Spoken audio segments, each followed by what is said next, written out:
Hello everyone, কেমন আছেন সবাই? আজকে আমাদের রেসিপি হলো বারবিকিউ রান্না করার জন্য আমরা বিকালে রওনা হয়েছিলাম হলো বাজারে যাওয়ার পরে আমরা একটা সুন্দর দেখে একটা মুরগা কিনেছি। মুরগাটা নিয়ে আসার পরে আমাদের যদিও মাহফুজ ভাই সে তো দেখে বলতেছে যে এটা তো সুন্দর বারবিকিউ হবে। তারপরে আমরা তাকে নিয়ে হলো কাটা বাছা করলাম, দেন শুরু করে দিলাম আজকের রেসিপি স্টার্ট। প্রথমে আমরা আগুন জ্বালানো দরকার বারবিকিউ রান্না করার জন্য।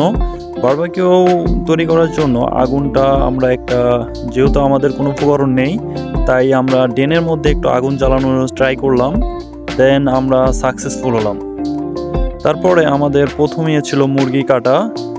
মুরগি কাটা মাহফুজ ভাই তো আগে কখনো মুরগি কাটে নাই বারবিকিউর। প্রথমে আমরা ইউটিউব দেখলাম, ইউটিউব দেখার পর আমরা শুরু করে দিলাম। এর মধ্যে আমাদের মাঝে হাজির হলো জিয়াদ ভাই আসার পরে সে বলতেছে যে দর্শকদের শাপলা লাগানোটা দেখান। পরে দেখানো ট্রাই করেছি।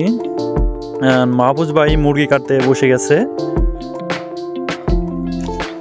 মাহফুজ ভাই ভাবতেছে কোথা থেকে কাটবে, সে কাটার কোনো ওয়ে পাচ্ছে না। তারপরে সে বলতেছে যে ইউটিউব দেখ। দেন আমরা কাটার পরে আমাদের এখানে জানালা ছিল, জানালাটা খুলে ফেলছি, ভাঙ্গা জানালা। সেই জানালার উপরে আমরা রাখার পরে আমরা সুন্দরভাবে মাংসগুলো সাজিয়েছি। সাজানোর পরে আমি তার উপরে তেল ঢালা শুরু করলাম, যদিও এর কালারগুলো অমাইক, দেখতে অসাধারণ। আমরা ভাবতেই পারিনি যে এত সুন্দর একটা বারবিকিউ আমরা তৈরি করতে পারবো।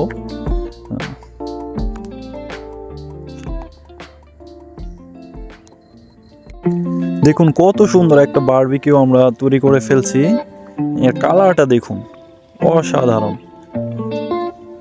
দেখার পর দেখেই খেতে ইচ্ছা করতেছে।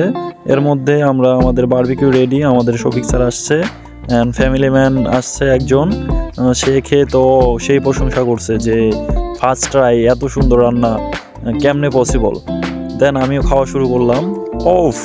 ও মাই গড, এত সুন্দর খাবার। জিয়াদ ভাইকে আমরা জিজ্ঞেস করলাম কেমন হয়েছে। জিয়াদ ভাই বলতেছে এত সুন্দর বারবিকিউ সে হোটেলেও খায়নি।